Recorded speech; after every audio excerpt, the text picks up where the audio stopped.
Hey there, welcome to the College Investor Audio Show. Today we take a look at the University of Missouri, specifically how Mizzou tuition rising 4% this fall.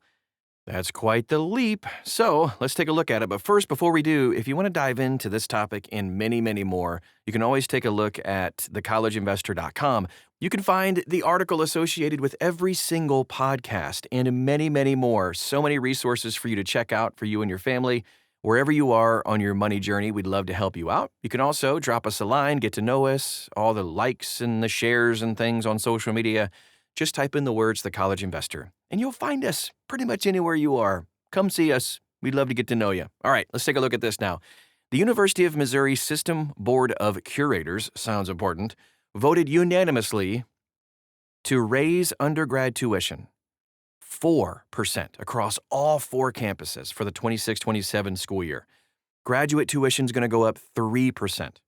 The increase hits resident undergrads at Mizzou, Columbia, UMSL, UMKC, and Missouri S&T at a moment when families are already absorbing FAFSA changes, new federal borrowing caps on grad and Parent Plus loans, and also the rollout of the RAP plan.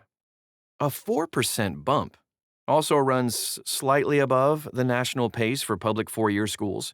It's kind of crazy. Now, let's dive into the numbers real quick. I hope it doesn't get too confusing. It shouldn't, but Mizzou is about $286 more per semester. That's kind of big. It's kind of a big deal. UMSL is $315 more. Missouri S&T, about $286 more per semester. UMKC, $247 more per semester. Graduate tuition, of course, up 3%. Professional programs, medicine, law, pharmacy, dentistry, veterinary medicine, up almost 1% to 4.75%, while optometry stayed flat. Go into that program. You're paying the same. Student activity, facility, and service fees are up 2.6% to 4%. Nuts. Here's what they're saying. Now let's get the justification. Chief Financial Officer Ryan Rapp told Curators during the hearing that tuition across the system has not kept up with inflation, and noted that Kansas, Kentucky, and Nebraska provide more state funding to their public universities than Missouri does. Board Chair Todd Graves said in a statement that the new rates position the system for long-term success while keeping it competitive in both cost and quality with peer institutions regionally and nationally. Cool.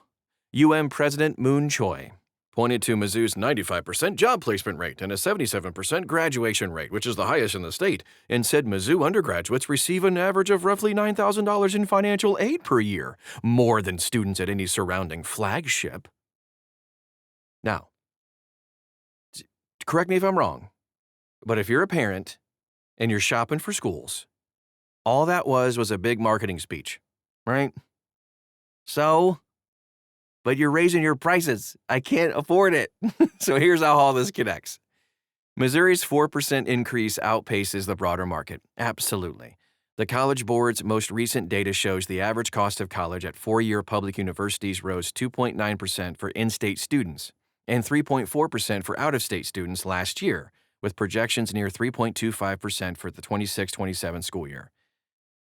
So, over a longer horizon, J.P. Morgan reports U.S. college tuition has climbed, 914% since 1983. That's 5.5% per year, well above wage growth. For Missouri student or residents, in-state pricing at the system still represents one of the strongest values in the region. That's good. But the gap between sticker price and net cost is widening as more of the burden shifts to financial aid packaging. Here's the bottom line. A 4% increase looks modest in isolation, but families budgeting for fall 26 are going to rerun their net cost calculations, especially with new federal student loan caps taking effect. And families need to remember that prices probably will rise every single year. So that first year may actually be the cheapest. If you want to find out more, get more resources, find out how you can go to college without borrowing a dime, because we do have ideas on that too. How to plan and invest and do all those things. It's all there for you at thecollegeinvestor.com. You can dive into this article deeper and a lot more. Also, like, follow, share all the things that you do on social media, all the buttons you have to click at The College Investor. Type in those words. You'll find us. We'd love to help you if you're navigating through, looking for colleges, net cost calculators, all those things. We got all the resources for you. Again, it's The College Investor. Thanks so much for stopping by today, and we'll talk to you again real soon.